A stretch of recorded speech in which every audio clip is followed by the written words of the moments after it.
Welcome back to The Warrens, the evidence behind the legend, a special three-part investigative series from Deathly Curious Australia. I'm Monique. In part one, we traced Ed and Lorraine Warren's early lives, explored how they entered the world of paranormal investigation, and followed the events that transformed two little-known investigators into some of the most recognisable names in the paranormal. We looked at what can be verified, what remains disputed, and how their public image began to take shape. But reputations aren't built on biographies, they're built on cases. In this episode, we're turning our attention to the investigations that defined the Warrens' legacy.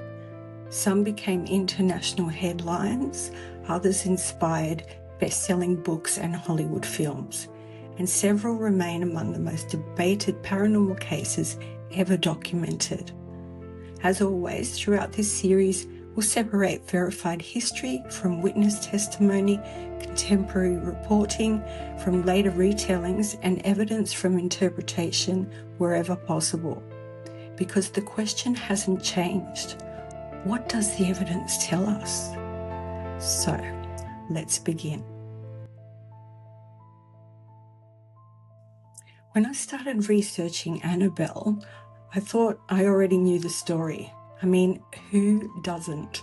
It's probably the most famous haunted doll in the world.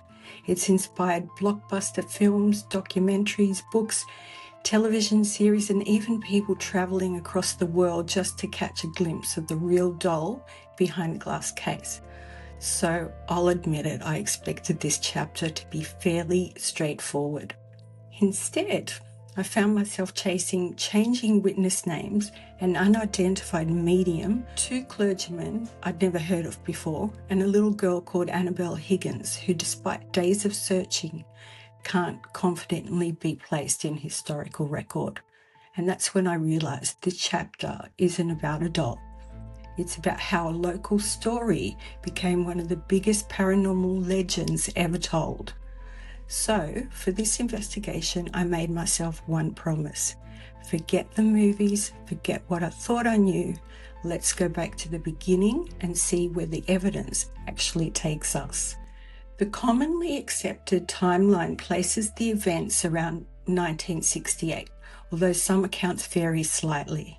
That's actually something you'll notice quite a bit as we work through the Warrens' investigations. Dates, names, and even small details sometimes shift depending on which source you're reading. That doesn't automatically mean anyone is being dishonest. Memories fade, stories get retold, publishers simplify things. Sometimes names are deliberately changed to protect people's identities. Our job isn't to assume why something changed. Our job is simply to notice that it did. This story begins with a Raggedy Ann doll. Not the porcelain doll you've seen in the Conjuring universe. That was created for the films. The real Annabelle was an ordinary Raggedy Ann doll given as a gift to a young nursing student living in Connecticut. She shared an apartment with another young woman, and before long they both began noticing things they couldn't explain. The doll appeared to move. Sometimes it would be left in one room and later found somewhere else. Sometimes it appeared to have changed position entirely. On their own, those moments could easily be dismissed. Most of us have misplaced something and later sworn we left it somewhere else. But according to the earliest accounts, the incidents continued often enough that the women began believing something genuinely unusual was happening. Now, here's where I had my first hang on a minute moment. If you've watched documentaries or read later books, you've probably heard the names Donna, Angie, and Lou. They're treated as though they've always been the people at the centre of the Annabelle story. But when I traced the case back to its earliest known newspaper reporting, I found something different. The earliest published account identifies the three witnesses as Marguerite Tata, Annalie Goetz, and Anthony Rossi. I stopped right there. Why? because changing names isn't necessarily suspicious, but it is historically important. Were pseudonyms introduced later? Were the earliest names inaccurate? Or did the story simply evolve over time? At this stage, I can't answer that. What I can tell you is that the names are different, and I think it's only fair that you know that before we go any further. According to those early reports, as the activity continued, the young women decided to seek help. Interestingly, they didn't call Ed and Lorraine Warren, not at first. Instead, they contacted someone described simply as a medium. And honestly, this may be one of the biggest mysteries in the entire Annabelle case, because despite becoming one of the most influential figures in the story, the medium has no publicly documented identity that I've been able to find. No full name, no interview, no explanation of their methods. Nothing. Yet this unnamed person introduced the single detail that would define the Annabelle legend forever. The medium reportedly told the women that the doll was being inhabited by the spirit of a little girl named Annabelle Higgins. According to the account, Annabelle had died years earlier and had once played on the land where the apartment building now stood. Feeling sorry for what they believed was a lonely child, the women apparently gave the spirit permission to remain with the doll. Now, I'll be honest, that immediately raised another question for me. Who was Annabelle Higgins? If a child had truly died on that land, surely there would be some historical record. So that's exactly where I went next. Over several days, I searched historical records, newspaper references, local history and property information, looking for any evidence of a young girl named Annabelle Higgins connected to that location. What I found surprised me. I found references to an Annabelle Higgins in Connecticut, but not one matching the story that had been repeated for decades. In other words, despite a great deal of searching, I couldn't independently verify the existence of the little girl described by the medium. Now, that's not proof she never existed. Historical records can be incomplete. Names can be misremembered. Stories can become simplified over time. But if we're following the evidence, I think it's important to say that we can't independently confirm one of the central claims of this case. And this isn't the only time that happened during my research. Back in the apartment, according to the earliest reports, the activity became increasingly unsettling. Anthony Rossi, who later became better known to many audiences as Lou, reportedly disliked the doll from the very beginning. He believed something wasn't right. According to the earliest newspaper accounts, he experienced disturbing dreams involving Annabelle and later claimed to wake with fresh scratches across his body. Those scratches have become one of the most repeated elements of the entire case. What's interesting, though, is that they weren't added decades later. They were already part of the earliest public reporting I could trace. That's an important distinction. Throughout this series, you'll hear me separate things that appear in the earliest sources from details that only emerge years later, because they're not the same thing. Concerned by what was happening, the witnesses sought help once again. This time, the story leaves the apartment altogether and enters a world I honestly wasn't expecting. The church. So this is where the investigation took another unexpected turn for me. When most people tell the Annabelle story, it usually jumps straight from the apartment to Ed and Lorraine Warren. But that isn't what the earliest accounts suggest happened. According to the earliest reporting I could trace, the witnesses first sought help from a priest named Father Richard Nolan. That immediately caught my attention because I wanted to understand why a member of the clergy would become involved in what on the surface sounded like a story about a moving doll. Unfortunately, That's one of the many places where the historical record becomes frustratingly thin.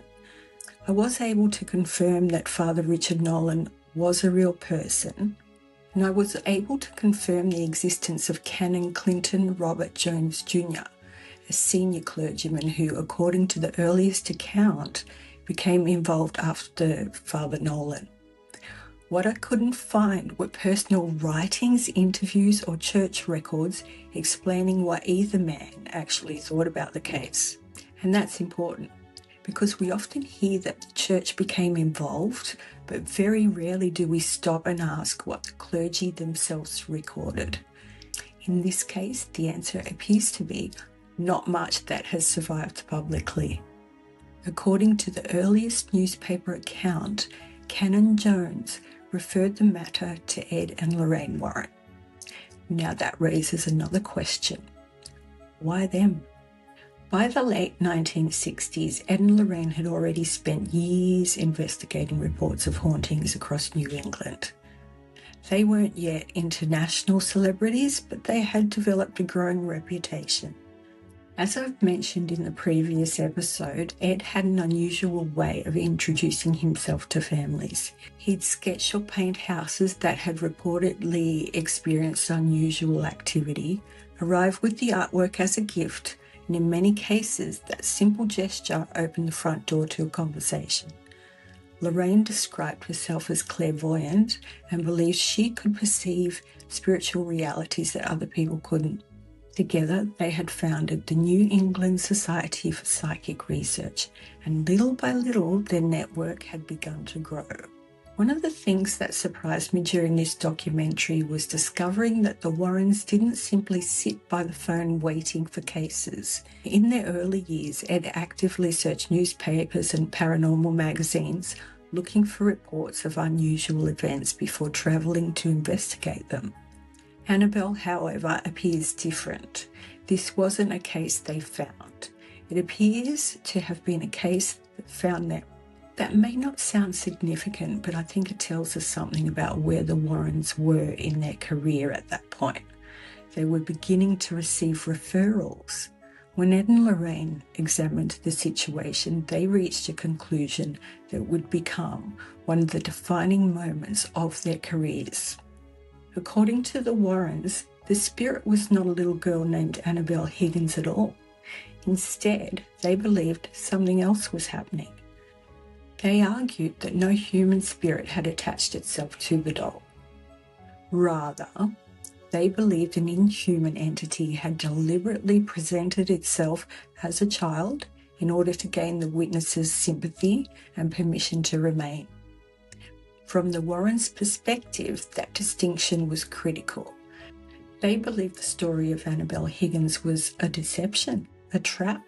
The purpose, they argued, was never to inhabit the doll itself. Instead, they believed the entity's goal was to form a relationship with the people living in the apartment and eventually influence them more directly. Whether someone agrees with that interpretation or not, it's important to understand that this was the Warrens' central conclusion from the very beginning. And here's something that truly surprised me during my research. I'd always assumed that this deceptive spirit explanation was something that appeared years later in books, but when I traced the case back to its earliest newspaper reporting, that conclusion was already there. In other words, while many details of the story appear to evolve over the decades, the Warrens' interpretation itself appears remarkably consistent from the earliest public account onwards. That doesn't prove their conclusion was correct, but it does tell us they weren't changing that particular aspect of the story years later. At this point, I found myself asking what became the biggest question of the entire investigation. How did they reach that conclusion? This wasn't me questioning their sincerity. It was me trying to understand that if Ed concluded that an alleged haunting was actually demonic, what criteria did he use? Was it based on physical evidence? Lorraine's clairvoyant impressions, religious doctrine, witness testimony, or some combination of all four? The deeper I dug, the more I realized that while the Warrens spoke extensively about their conclusions, I struggled to find a clearly documented process explaining how they moved from unusual events to a diagnosis of demonic activity. That doesn't mean they didn't have one. It simply means I couldn't find it in the publicly available historical record. For me, that distinction matters because throughout this documentary, I'm not simply interested in what investigators concluded. I'm interested in how they arrived there. As I continued comparing sources, another pattern began to emerge. The earliest account identifies Father Richard Nolan and Canon Clinton Jones. Later retellings introduce different clergy. Again, there may be perfectly reasonable explanations. Names may have been changed to protect privacy. Publishers may have simplified the story, or memories may simply have shifted over time. But as a researcher, I don't think it's my job to ignore those differences. I think it's my job to point them out. Because every time a story changes, it's worth asking why. And that's exactly what we did. By this point in the investigation, I realized I wasn't really researching a haunted doll anymore. I was researching the evolution of a story. And to understand how that story evolved, I needed to go back to the earliest public account I could find. That search led me to journalist Jill Amadio. As far as I could determine, her reporting in the early 1970s represents the earliest known public newspaper account of the Annabelle case. That immediately made her work incredibly important, not because journalists are always right, but because the closer we get to the original events, the fewer decades there are for memories to shift, stories to grow, or details to become blurred. Unfortunately, despite extensive searching, I wasn't able to obtain a complete copy of Jill's original article before recording this documentary. I also attempted to find a way to contact her directly, but within the time available, that wasn't possible. So instead, I compared every reliable reference to her reporting that I could locate and then worked forwards through the decades. And something fascinating began to happen. The core story stayed largely the same: a Raggedy Ann doll, 3 young witnesses, an unnamed medium, clergy, Ed and Lorraine Warren. The conclusion that the entity was deceptive rather than the spirit of a child. Those foundations remained surprisingly consistent. But around those foundations, the story slowly grew. Some witnesses' names changed, some clergy names changed, additional dramatic details appeared in later books and retellings. By the time Hollywood introduced Annabelle to an entirely new generation, the image most people carried in their minds wasn't even the original Raggedy Ann doll anymore. It was the porcelain doll created specifically for the films. That doesn't mean the films were trying to deceive anyone. They're fictional adaptations inspired by real cases. But it does illustrate something important. The Annabelle that exists in popular culture today is very different from the Annabelle that first appeared in newspaper reports more than 50 years ago. While all this was happening, I kept coming back to one question. Who was Annabelle Higgins?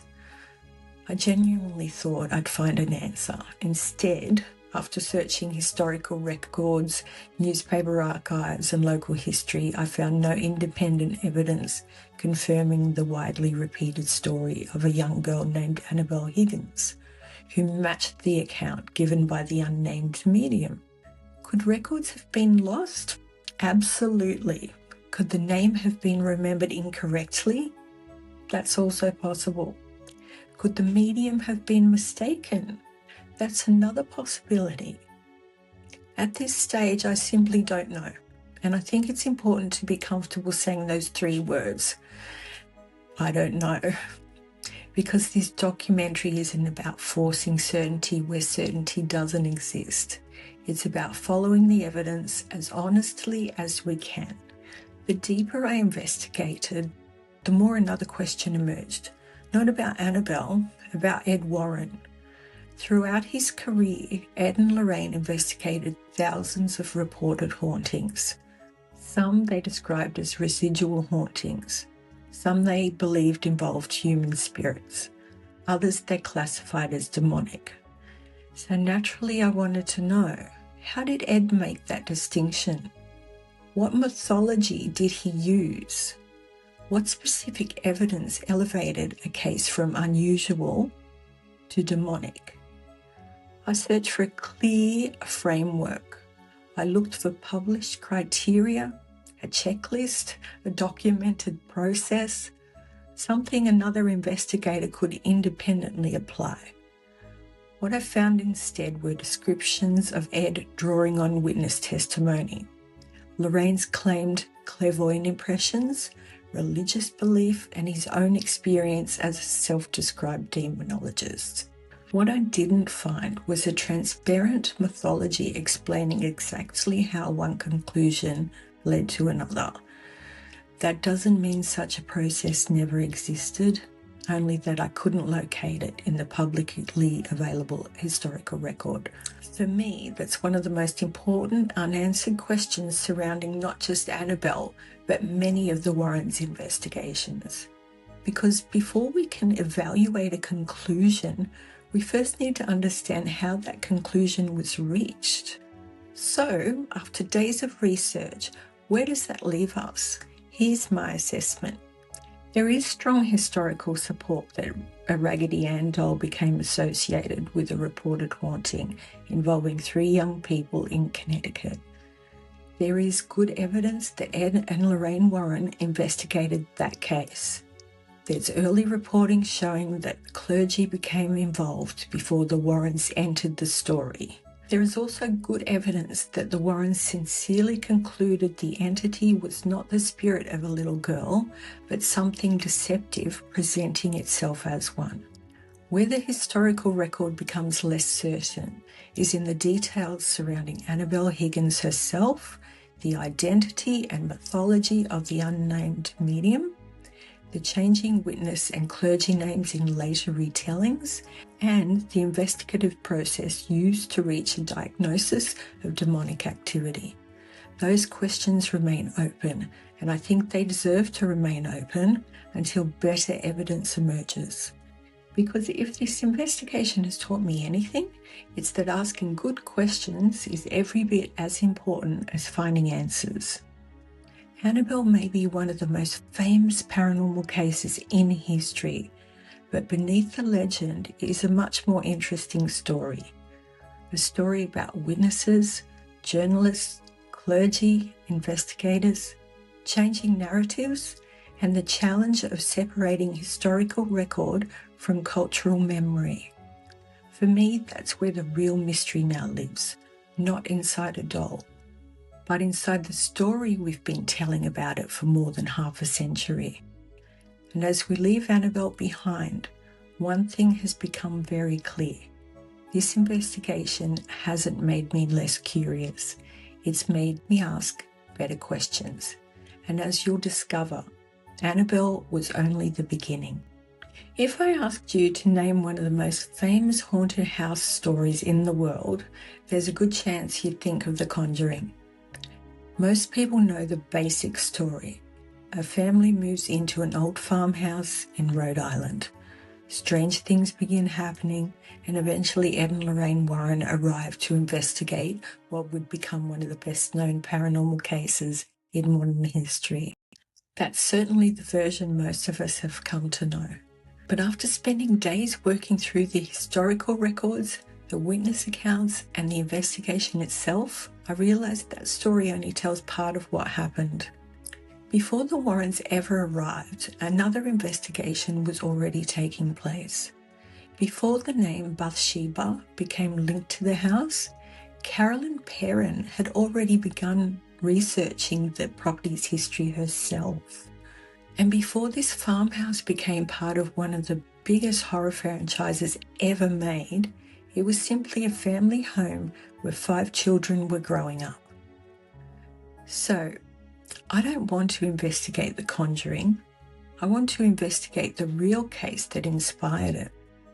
In January 1971, Roger and Carolyn Perron bought a large 18th century farmhouse in Harrisville, Rhode Island.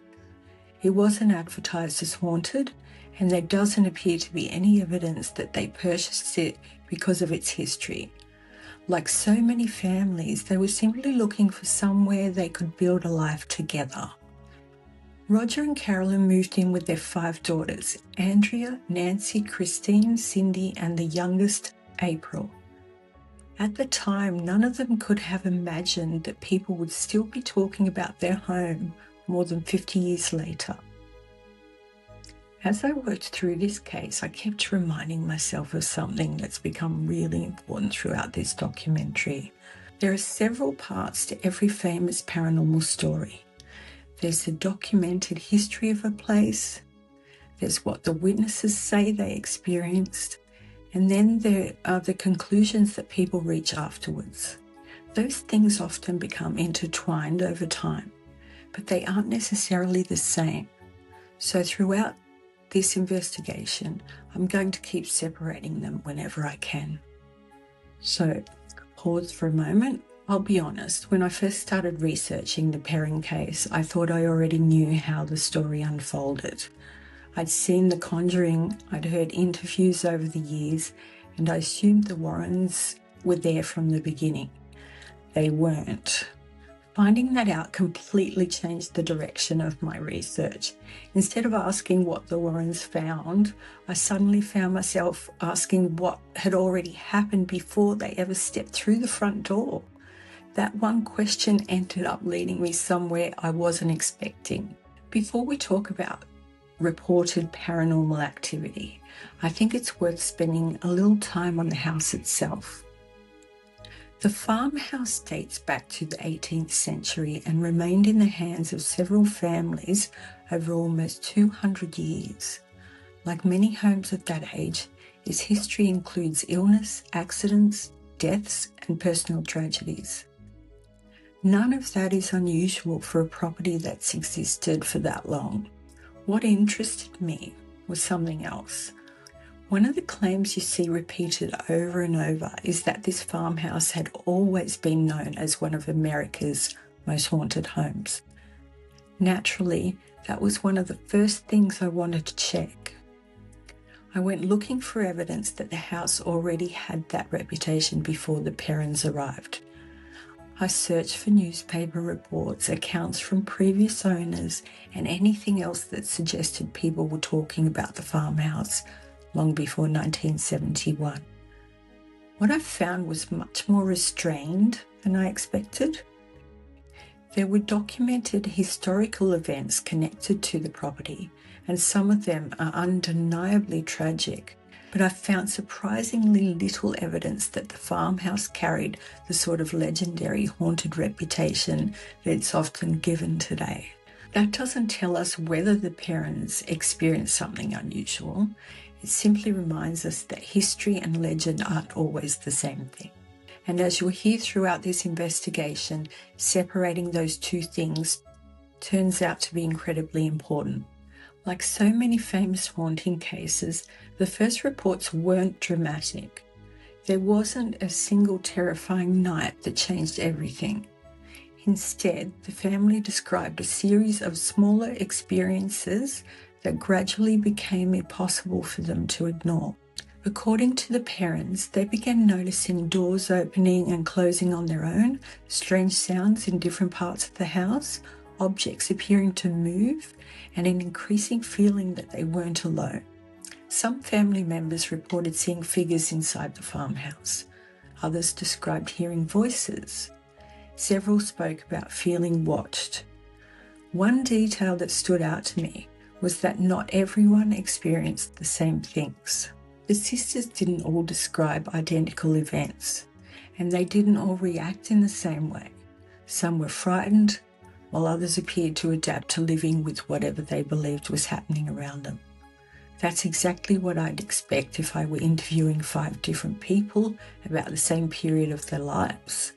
There are overlapping memories, but there are also differences. One of the earliest stories the family has consistently told is about the day they moved into the farmhouse.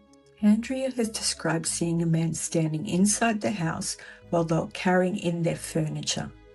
Cindy has independently recorded seeing what they believed was a man from the previous family helping with the move, only to realize that everyone else had already left. Years later, Andrea would say that Nancy witnessed the figure disappear. That story is important because it's one of the very few experiences that receive support from more than one member of the family. Whether you believe the experience was paranormal or not, multiple witnesses recalling the same event deserves more attention than a story told by only one person. At the same time, it's important to remember that these recollections were shared many years after the events themselves. Like all long-term memories, they've been shaped by decades of discussion, interviews, and reflection. That doesn't automatically make them unreliable.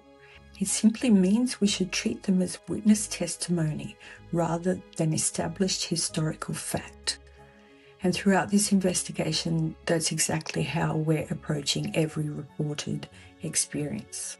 One of the biggest surprises for me during this research was discovering that Carolyn Perron wasn't simply waiting for someone else to explain what was happening. Long before Ed and Lorraine Warren arrived, Carolyn had already begun investigating the farmhouse herself.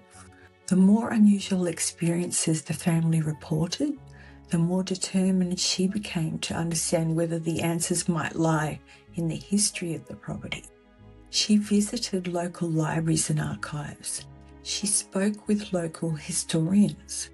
She researched the families who had lived on the land before them. And over time, she compiled what has been described as a substantial notebook containing historical information, sketches, dates, and notes about the family's experiences. That notebook would eventually become one of the most important pieces of evidence in the entire case. Unfortunately, it's also one of the most frustrating because despite its significance, the notebook has never been made available for independent examination. According to Andrea Perron, Carolyn later lent it to Lorraine Warren so that it could be copied, but it was never returned. Whether that's exactly how events unfolded isn't something I can independently verify. What I can say is this: if that notebook still exists somewhere, it may be one of the most important missing documents in the history of this case. Not because it proves the paranormal, but because it would show us exactly how Carolyn's thinking developed while the family was still living in the house. This was one of those moments where I had to stop reading for a minute. Up until now, I'd always thought of Carolyn as the person at the center of the haunting. What I hadn't appreciated was that she was also becoming the family's historian. She wasn't just recording frightening experiences. She was trying to understand them. That completely changed the way I looked at the rest of this investigation because it meant the family already had their own working timeline before anyone from the paranormal community became involved. Ask almost anyone who investigated the Perron farmhouse and they'll probably answer with the same 2 names, Ed and Lorraine Warren. They're certainly the investigators most people remember. But historically, they weren't the first. Before the Warrens ever visited Harrisville, another investigation was already underway.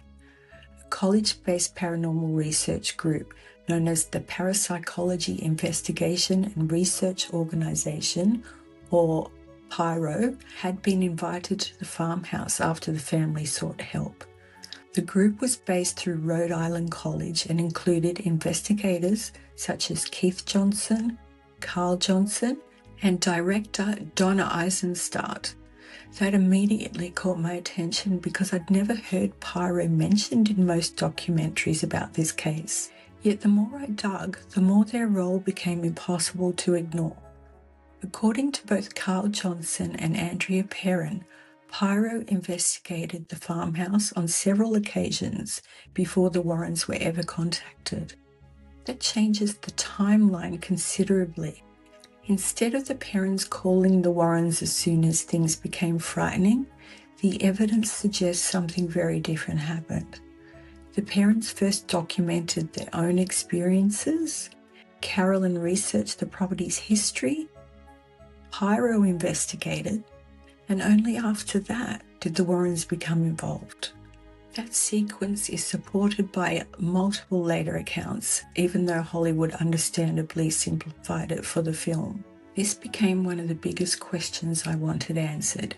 If Perron was already investigating the farmhouse, why bring Ed and Lorraine Warren into the case? Carl Johnson's account provides what is currently the clearest explanation. According to him, Perron already knew the Warrens through lectures they had given and believed they could offer additional experience with cases involving alleged hauntings. Importantly, Carl doesn't describe the Warrens forcing their way into the investigation, nor does he claim Perron had concluded the house was demonic. Instead, he describes a referral. Perron shared the information they had gathered and invited the Warrens to become involved. That matters, because over the years, the popular version of events has become much simpler than the historical record appears to be. It wasn't simply the Perrons calling the Warrens. There was another investigation in the middle, and once I realized that, I found myself asking a completely different question. What information did the Warrens already have before they walked through the front door? By the time Ed and Lorraine Warren arrived at the farmhouse, this wasn't a new case. The Perron family had already spent years living with experiences they couldn't explain. Carolyn had begun researching the history of the property. Perron had visited the farmhouse on several occasions, and information about the family had already been shared with the Warrens before they accepted the referral. That detail is important because it changes the way we understand the investigation. The Warrens weren't walking into an unknown situation. They were arriving at a home where another investigation had already taken place. That doesn't make their observations any less genuine.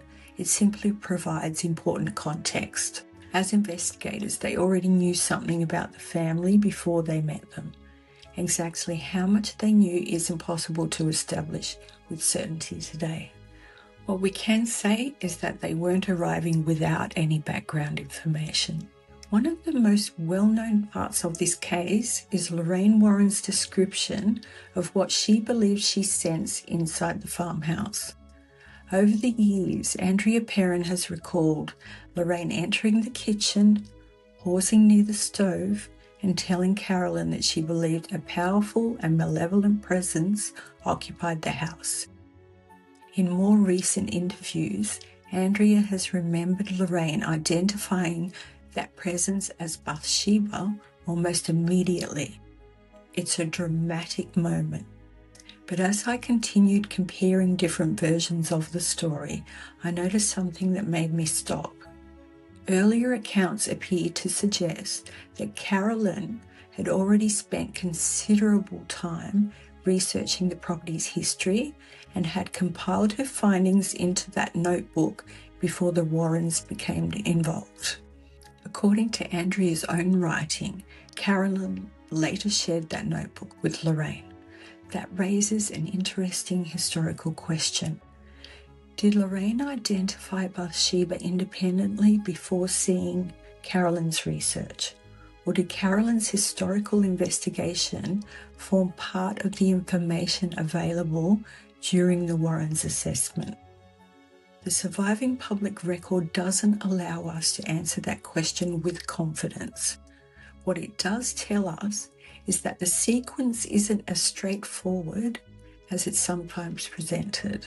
And when chronology becomes uncertain, I think the most honest approach is simply to acknowledge it. This was probably the biggest turning point in my own research, not because I'd found a contradiction, but because I'd realised I was asking the wrong question. Instead of asking whether Lorraine was right or wrong, I found myself asking something much simpler. When did the name Bathsheba actually become part of this story? It sounds like a small detail, but once I started following that timeline, the investigation became far more interesting. If you've seen The Conjuring, it's easy to come away believing that Bathsheba Sherman has always been at the centre of this case. Historically, it appears to be more complicated than that. The family's reported experiences began before Bathsheba became part of the conversation. Carolyn then began researching the property's history and eventually encountered local stories connected with Bathsheba Sherman. Over time, Bathsheba became the leading historical figure associated with the haunting. But history and reputation aren't necessarily the same thing.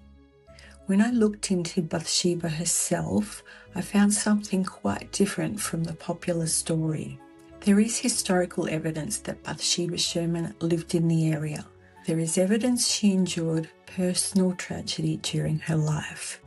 But many of the more sensational claims repeated online, including allegations that she was a witch or that she had murdered children as part of occult rituals, are either poorly supported or unsupported by the historical records that survive. That doesn't mean Carolyn was wrong to investigate Bathsheba.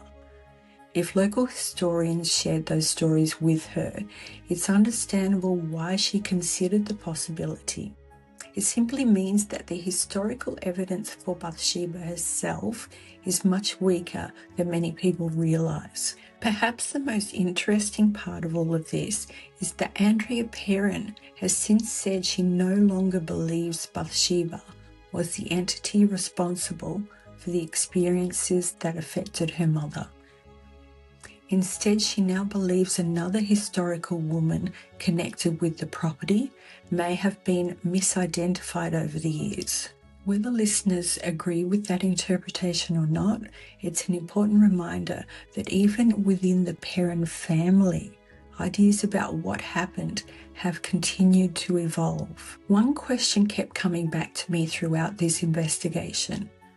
How did Ed and Lorraine actually investigate a case? We know they interviewed the family. We know Lorraine relied on what she described as psychic impressions. We know Ed approached cases through a deeply Catholic understanding of demonology and spiritual oppression. But when I went looking for detailed case notes, investigation logs, or step-by-step reports describing exactly how conclusions were reached, I couldn't find them. That doesn't mean they never existed. It simply means they aren't available for independent examination today. For one of the most famous paranormal investigations in modern history, that's a surprisingly large gap in the historical record. And it becomes even more significant when you remember that Carolyn's notebook, Pyro's original case notes, and the Warrens' own detailed files have also never been publicly examined in full. By this point, I realised something. The Perron case isn't short on stories. It's short on surviving contemporary documentation, and that's an important distinction. If there's one moment that has come to define the Perron case, it's the séance. It's also one of the most misunderstood. By the time the decision was made to hold the séance, the investigation had already been unfolding for years. The family had lived with experiences they couldn't explain. Carolyn had researched the history of the property. Pyro had investigated the farmhouse. The Warrens had visited and spoken extensively with the family. This wasn't the beginning of the investigation. It was a decision to take the investigation in a very different direction. One detail that appeared repeatedly during my research was that Lorraine Warren recommended holding the séance. Interestingly, Keith Johnson, who'd been involved with the investigation through Perron, later said it wasn't something he personally would have recommended. That immediately caught my attention, not because it proves anyone was right or wrong, but because it shows there were different investigative philosophies at work. Perron appeared to favour observing, documenting, and trying to understand what was happening. The Warrens believed the situation had reached the point where spiritual intervention was necessary. Those are two very different approaches to the same case. According to the accounts that have survived, several people were present during the séance. Ed and Lorraine Warren, members of the Perron family, another psychic medium, a priest, and according to Andrea Perron, people responsible for recording what took place. Unfortunately, we still don't have a complete, independently verified list of everyone who attended. That surprised me. For one of the most famous paranormal investigations in history, I expected to find a detailed record of exactly who was in that room. Instead, much of what we know comes from memories shared many years later. During the séance, Carolyn reportedly entered what witnesses described as an altered state. Accounts differ on exactly what happened next, but there is a broad agreement that the experience deeply disturbed Roger Perron. He believed the séance had placed his wife in danger. Whatever he witnessed that day, it was enough for him to insist that the investigation end. The Warrens' involvement with the family effectively came to a close after that. As I reached the end of this investigation, I realised something I hadn't expected. The Perron case isn't surrounded by a lack of stories. It's surrounded by a lack of surviving evidence. Carolyn's research notebook has never been made available for independent examination. Perron's original case notes haven't been released publicly. The Warrens' complete investigative file hasn't been open for independent review. The identities of everyone present during the séance remains uncertain, and despite decades of lectures, interviews, and public appearances given by Ed and Lorraine Warren, surprisingly little material from the Perron investigation survives in the public record. None of those things prove the family's experiences were genuine, and none of them prove they weren't. They simply leave questions that historians can't answer with certainty. For me, acknowledging those gaps is just as important as presenting the evidence we do have. Sometimes the most honest conclusion isn't here's what happened. Sometimes it's here's what we can verify, and here's where the historical record falls silent. When I first started researching this chapter, I thought I'd finish by answering one question. Was the Perron farmhouse really haunted? Instead, I ended up asking a completely different one. How did this story become the story we all think we know? The answer wasn't one dramatic discovery. It was lots of smaller discoveries that gradually changed the picture. Finding out that Carolyn had already become the family's researcher, learning that Perron investigated before the Warrens, realising that some parts of the timeline are much clearer than others, and recognising that history, memory and interpretation have gradually become woven together over more than 50 years. For me, that's what makes this investigation so fascinating. Not because it removed the mystery, but because it reminded me that sometimes the mystery isn't only about what happened, it's also about how we remember what happened. So where does that leave us? After spending days working through this case, I don't think the evidence supports the simple version of events that's often repeated online. The historical record tells a much more layered story. The Perron family appears sincere in describing experiences that profoundly affected them. Their accounts aren't identical, but they're broadly consistent on many of the major events. Carolyn Perron emerges not simply as a witness, but as someone who truly tried to understand what was happening by researching the history of the property herself. Perron's involvement before the Warrens is well supported and deserves far greater recognition than it usually receives. Ed and Lorraine Warren clearly played an important role in this investigation, but they entered a case that was already well underway. The historical evidence linking Bathsheba Sherman directly to the reported haunting is considerably weaker than popular culture often suggests. And many of the documents that would help answer the remaining questions either haven't survived, haven't been released publicly, or are no longer available for independent examination. For me, the most interesting question is no longer whether every reported experience can be explained. The more interesting question is how one family's experiences became one of the most influential paranormal stories of the modern era. Because that's exactly what happened. Over time, witness testimony, historical research, paranormal investigation, books, lectures, and eventually Hollywood all became part of the same story. Each added another layer. Each shaped the way the public came to understand the Perron case. And together they created the legend we know today. Whether you believe the family encountered something truly paranormal, whether you think there are alternative explanations, or whether you find yourself somewhere in between, one thing is difficult to dispute. The Perron case changed paranormal history, not simply because of what may have happened inside an old Rhode Island farmhouse, but because of the conversations it continues to inspire more than 50 years later. And as we close this chapter, I don't think the Perron investigation leaves us with simple answers.